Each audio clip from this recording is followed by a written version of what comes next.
ಇದು ಜಾತಿ ಜನಗಣತಿ ವಿಚಾರದಲ್ಲಿ ಸರ್ ಪುನಃ ಬೇಕಿತ್ತ ಅನ್ನುವಂಥದ್ದು ಭಾಳಷ್ಟು ಪ್ರಶ್ನೆ. ಮತ್ತೊಂದು CM ಇಬ್ರಾಹಿಂ ಅವರೇ ಹೇಳಿರುವಂಥದ್ದು ಇದು ಮ್ಯಾನ್ ಪವರ್ ಮನಿ ಪವರ್ ಎಲ್ಲ ವೇಸ್ಟ್ ಆಗುತ್ತೆ, ಎರಡೇ ವೇಸ್ಟ್ ಆಗಿದೆ, ಇನ್ನಷ್ಟು ವೇಸ್ಟ್ ಆಗುತ್ತೆ ಅನ್ನೋಂಥದ್ದು ಅನಿವಾರ್ಯ. ನಾನು ಬೇರೆಯವರ ಹೇಳಿಕೆಗೆ ನಾನು ಉತ್ತರ ಕೊಡೋದಿಲ್ಲ. ಈಗಾಗಲೇ ಮುಖ್ಯಮಂತ್ರಿಗಳು ಮತ್ತು ಸಂಪುಟ ತೀರ್ಮಾನ ಮಾಡಿದೆ. ಅದಕ್ಕೆ ಕಾರಣಗಳನ್ನು ಕೂಡ ಮುಖ್ಯಮಂತ್ರಿಗಳು ಹೇಳಿದ್ದಾರೆ. ಒಂದು, ಅನೇಕ ಜನಾಭಿಪ್ರಾಯದಲ್ಲಿ ಅನೇಕ ಸಮುದಾಯಗಳು, ಅನೇಕ ಸಂಸ್ಥೆಗಳು, ಸಂಘ ಸಂಸ್ಥೆಗಳು ಈ ನೀವು ಮಾಡಿರ್ತಕ್ಕಂಥ ಜಾತಿ ಜನಗಣತಿ ಅನೇಕ ಸಮುದಾಯಗಳ ಅಂಕಿಅಂಶಗಳು ಸರಿಯಾಗಿಲ್ಲ. ನಾವು 4 ಲಕ್ಷ ಇದ್ದೇವೆ, ನೀವು 3.5 ಲಕ್ಷ ಇದ್ದೇವೆ ಅನ್ನೋ ಉದಾಹರಣೆಗೆ ಹೇಳ್ತೇನೆ. ಆ ರೀತಿ ಕಡಿಮೆ ಇದೆ ನಮ್ಮ ಜನಸಂಖ್ಯೆ, ಹೆಚ್ಚಿದ್ದೇವೆ ನಾವು ಅಂತೆಲ್ಲ ಹೇಳ್ಕೊಂಡಿದ್ದಾರೆ.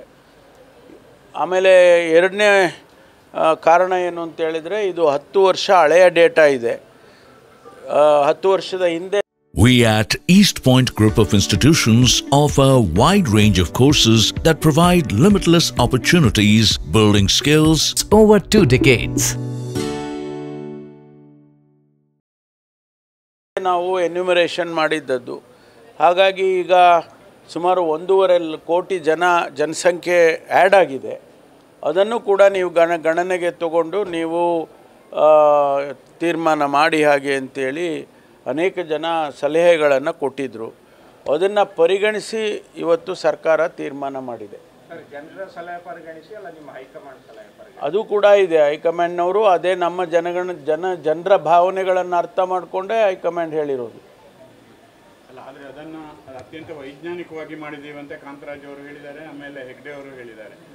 ಹಾಗಾಗಿ ಅದನ್ನು ಈಗ ಮೂಲೆ ಗುಂಪಾದಾಗಿಲ್ವಾ? ಅದು ಇಲ್ಲ, ಮೂಲೆ ಗುಂಪು ಆಗೋದಿಲ್ಲ. ವೈಜ್ಞಾನಿಕವಾಗಿ ಅವರೇನು ಫೌಂಡೇಶನ್ ಹಾಕಿದ್ದಾರೆ, ತಳಪಾಯ ಹಾಕಿದ್ದಾರೆ, ಅಡಿಪಾಯ ಹಾಕಿದ್ದಾರೆ, ಅದರ ಆಧಾರದ ಮೇಲೆ ನಾವು ಮುಂದುವರಿಸ್ತೀವಿ. ಯಾಕೆಂದರೆ ಈಗ 1.5 ಕೋಟಿ ಜನ ಆ್ಯಡ್ ಆಗಿದ್ದಾರಲ್ವ, ಆ 1.5 ಕೋಟಿ ಜನರನ್ನು ಕೂಡ ನಾವು ಅದಕ್ಕೆ ಸೇರಿಸ್ಕೋಬೇಕಲ್ವಾ. ವೈಜ್ಞಾನಿಕವಾಗಿ ಮಾಡಿದ್ದಾರೆ, ಇಲ್ಲ ಅಂತ ನಾವು ಹೇಳೇ ಇಲ್ಲ.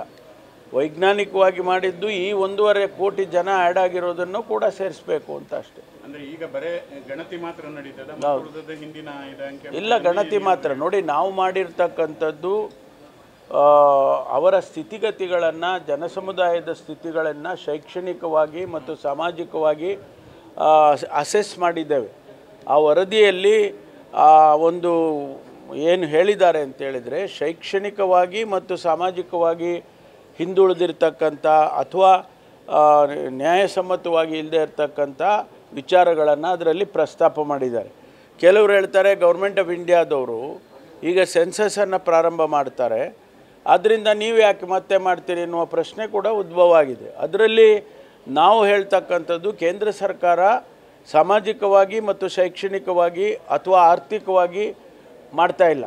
ಓನ್ಲಿ ಅವರು ಸೆನ್ಸಸ್ ಮಾತ್ರ ಮಾಡ್ತಾ ಇದ್ದಾರೆ. ಕರ್ನಾಟಕ ಸರ್ಕಾರ ಶೈಕ್ಷಣಿಕವಾಗಿ ಮಾಡ್ತಾ ಇದೆ, ಸಾಮಾಜಿಕವಾಗಿಯೂ ಮಾಡ್ತಾ ಇದೆ.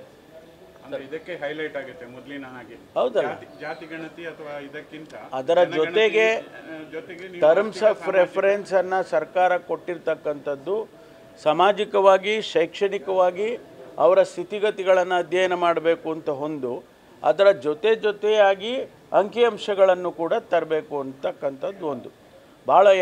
ಎರಡು ಭಾಳ ಮುಖ್ಯವಾದಂಥ ಉದ್ದೇಶದಿಂದ ಮಾಡ್ತಾ ಇರೋದು. Thank you.